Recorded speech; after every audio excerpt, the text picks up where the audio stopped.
Welcome again to my YouTube channel Learning Mania. Today we are going to do an important topic for class 11th and 12th. और in fact मैं कहूँ सिर्फ class 11th 12th के नहीं, ये आपके through out life काम आने वाला टॉपिक है अगर आप इसको अच्छे से समझ लेंगे कि how to write a debate and how to deliver a debate. It is quite important क्योंकि बहुत सारे डिबेट टॉपिक कॉम्पिटिशन्स में आप पार्टिसिपेट करेंगे आप अपनी लाइफ में. और वैसे भी जब आपको अपना कोई स्ट्रॉन्ग पॉइंट किसी के सामने रखना है आर्ग्यूमेंट्स के थ्रू, तो उसमें the way we deliver our point, the way we put our things, that is quite important. तो आज हम करने वाले हैं डिबेट. तो basically a debate is a speech contest between two speakers और two groups of speakers on a given topic और problem which is called a proposition और मोशन. मीन्स दो लोगों के बीच में होता है, एक उस टॉपिक के फेवर में बोलता है, एक अगेंस्ट में बोलता है. तो sometimes speakers are given a position to defend and sometimes they have the freedom to choose their position. It depends. तो यहाँ अब शुरुआत करते हैं हम डिबेट की कि डिबेट का स्ट्रक्चर क्या होना चाहिए. सबसे पहले आपने क्या करना है, इंट्रोडक्शन की बात हम करेंगे. Write an introduction that is catchy and interesting. You should introduce your topic very clearly and concisely right at the beginning of the debate or speech. However, you should open with a colorful flourish that foreshadows the topic. अब सबसे पहले आती है introduction की बात. ये introduction आप सिर्फ आपका ही नहीं है, ये आपके टॉपिक का भी इंट्रोडक्शन होगा. एक बड़ा कैची सा और इंटरेस्टिंग सा होना चाहिए कि राइट इन द बिगिनिंग आपकी जो ऑडियंस है वो आपके साथ रिलेट करना शुरू कर दे. Very clearly you should mention your topic कि किस टॉपिक पर आप बोलने वाले हैं, ताकि आगे ऑडियंस को समझने में ये आसान हो जाए कि what are you standing there. You should address the jury और audience with formal salutations. For example you could say something like good morning ladies and gentleman. इस तरीके मतलब कोई भी फॉर्मल टोन आप यूज़ कर सकते हैं. ऑब्वियसली जब आप कॉन्टेस्ट में पार्टिसिपेट कर रहे हो तो वहाँ जजेस भी होंगे, तो don't forget to mention the jury और द जजेस. जो पैनल वहाँ बैठा है आपको उन्हें भी ग्रीट करना है. It is quite important. उन्हें एड्रेस करे बिना आप अपनी डिबेट को, अपनी स्पीच को शुरू नहीं कर सकते. और डिबेट जो होती हैं बहुत फॉर्मल होती हैं अपने टोन में. Making a good first impression with the जजेस is very important. This leads जजेस to assume the debater is persuasive. और one technique to write a strong introduction is to contextualise the topic specially in relation to real world events. बहुत अच्छा होगा कि अगर आप अपने टॉपिक को रिलेट करोगे रियल वर्ल्ड इवेंट से, अगर उनसे रिलेट करके आप अपने टॉपिक का इंट्रोडक्शन दोगे तो वो जो जजेस हैं उनको सीधा स्ट्राइक करेगा. वो अज्यूम कर लेंगे कि हाँ जो हमारे सामने डिबेटर खड़ा है ही इज परसुएसिव.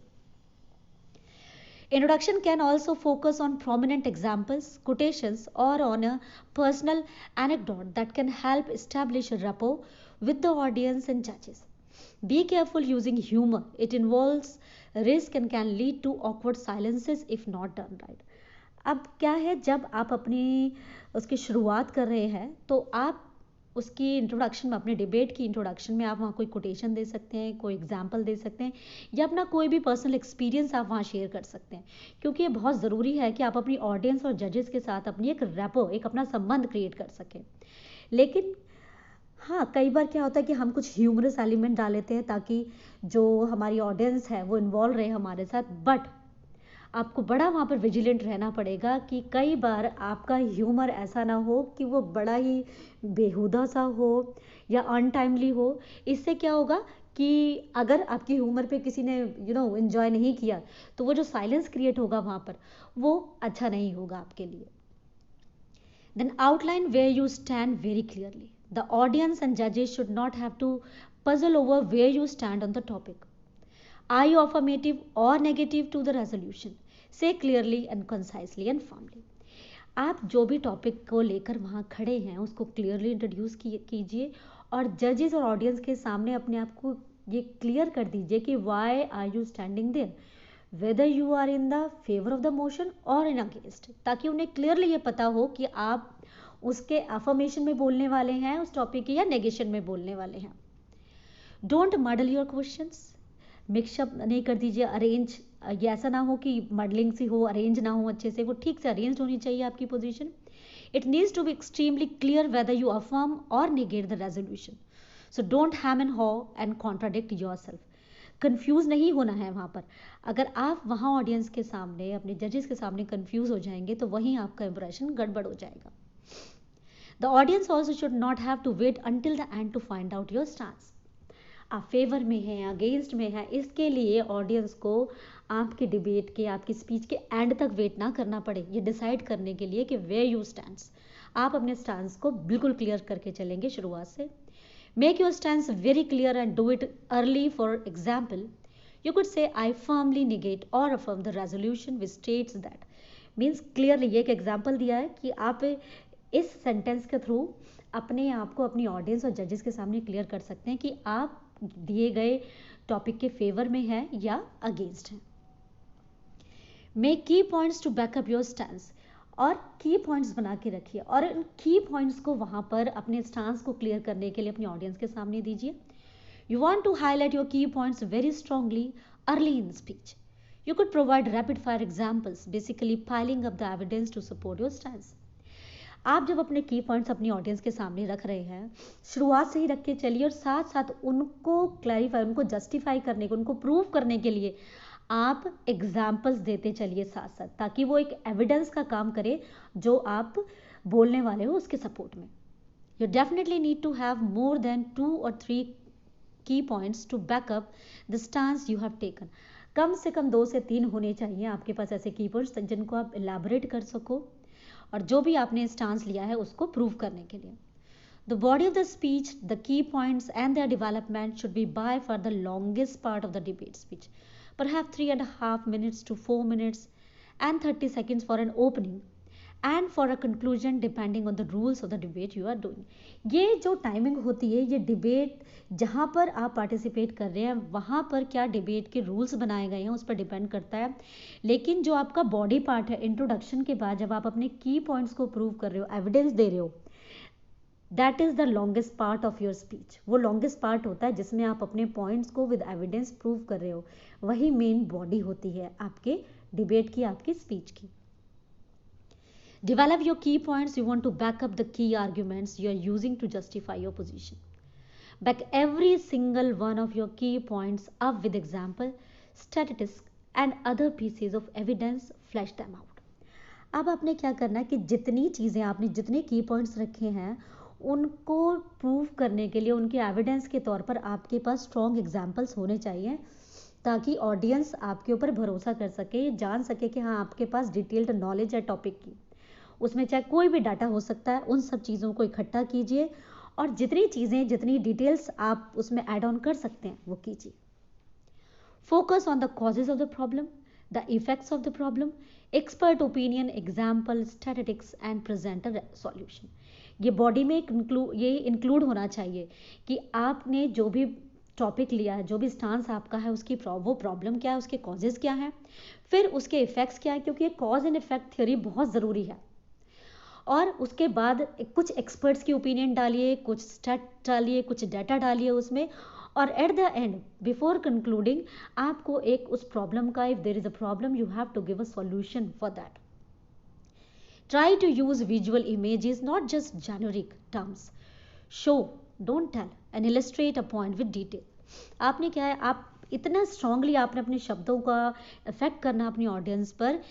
कोई जनरल टर्म्स यूज़ नहीं करने, कुछ ऐसे शब्द यूज़ कीजिए जिनसे वो विजुलाइज कर सके उन इमेजेस को.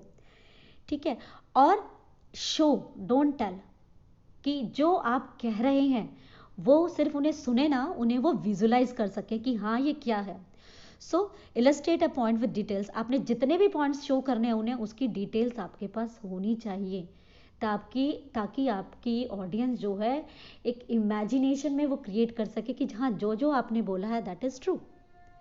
Appeal to the motives and emotions of the listener with a light touch. Appeal to their sense of fair play, desire to save, to be helpful, to care about community etcetera. अब उसमें आपने क्या करना है, before ending it आपने एक appeal करनी है. जिस मोटिव से आप वहाँ आए थे, you have to give your appeal, कि किस तरीके से आप अपनी ऑडियंस के इमोशंस को अपील कर सकते हो. उसको एक लाइट सा टच देके अपने लिसनर्स के लिए वहाँ दीजिए कि किस तरीके से उन्हें इस काम में फेयर रोल प्ले करना चाहिए, किस तरीके से वो डिज़ायरस होने चाहिए इस चीज़ को सेव करने के लिए या हेल्पफुल होने चाहिए। मतलब ये चीज़ें हैं जो आप before conclusion you can use in your debate. And at the end of the debate, write a strong conclusion. At the end, you should restate your overall stance on the topic to reinforce your position. Last में आपने क्या करना है, अपनी position को strengthen करने के लिए, सपोर्ट करने के लिए आपको अपने वो जितने भी पॉइंट्स आपने की पॉइंट्स थे उनको दोबारा से रिस्टेट करना है. It's a good idea to conclude with your intention to do something and with a strong appeal for action as well. अगर आप कंक्लूजन में अपने अपील दे रहे हैं, अपना कुछ गुड आइडिया, अपना सपोर्ट दे रहे हैं उस चीज़ को करने के लिए, that is very good. One strong way to conclude a debate speech is to bookend the conclusion with the opening by referring back to the introduction and tying the conclusion into the same theme. और एक बहुत अच्छा तरीका है कि आप अपनी debate speech को जब बुकएंड कर रहे हैं यानी रैप अप कर रहे हैं कंक्लूजन में, तो वापस वही जो ओपनिंग में जिस तरीके से आपने शुरुआत की थी, जिन की पॉइंट्स को आप लेकर आए थे, उसी तरीके से आप उस कंक्लूजन में उसको इंट्रोड्यूस करें कि hence you have proved your point, you have given enough evidence in support of your points. तो यहाँ अच्छा तरीका है वो भी कंक्लूड करने का अपनी स्पीच को. और quotation can be a good way to end a speech. इसके अलावा आप कोटेशंस भी दे सकते हैं, जैसे आपने बिगिनिंग में दी, एंड में भी आप कोटेशंस दे सकते हैं. You can also end with a brief summation of the key arguments of the speech to ensure they remain fresh in judges' mind. या फिर आप सम अप करने से पहले दोबारा से अपने की जो आपने आर्ग्यूमेंट्स के पॉइंट दिए थे, उनका जो मेन पॉइंट्स था, मेन फोकस था, उनको दोबारा से दिखा सकते हैं, बोल सकते हैं जजेस के सामने, ताकि जजेस के माइंड में आपकी स्पीच की, आपके पॉइंट्स की जो एक मेमोरी है वो एक तरीके से फ्रेश है, उन्हें याद रहे कि आखिर आपने अपने पॉइंट्स में क्या कहना चाहा था. और the conclusion can sound like a caution, an appeal और invitation for action, a hope for the future और a prediction. And just before signing off you have to thank your audience. बिना thank के आप अपनी debate को end मत कीजिए. It is very much important to thank your audience. आप last में, और जब भी आप यहाँ पर आपका बॉडी लैंग्वेज भी बहुत ज़रूरी है. ज़्यादा हाथों का movement it's not needed during debate. हाँ, आप एक फिंगर उठाकर I strongly believe in that, I strongly disagree with that, as my opponent said, ये इन तरीके के वर्ड्स का, सेंटेंसेस का आप इस्तेमाल कर सकते हैं. I am sure you already know that what I am going to speak about. इस तरीके की चीज़ें आप बोल सकते हैं ताकि सामने वाला रिलेट कर सके और उसको पता चल सके कि हाँ, आपका जो मैं बताऊं, अगर आपको वॉइस के एक्सप्रेशंस, एनोटेशन, इनोटेशन, ये बहुत ज़रूरी है डिबेट में. Body language plays a key role while you are presenting your debate. तो मैं चाहूँगी कि आप लोग जब भी डिबेट में पार्टिसिपेट करें, इन पॉइंट्स को तो साथ में रखें. इसके अलावा जो मैंने आपको बॉडी लैंग्वेज के लिए चीज़ें बताई हैं उनका भी ध्यान रखें. आई होप डिबेट राइटिंग और speaking is quite clear to you people and you are going to take much advantage of this topic through my video. But don't forget to like and share my channel, and of course keep watching my videos as much as you can. Thank you and bye bye.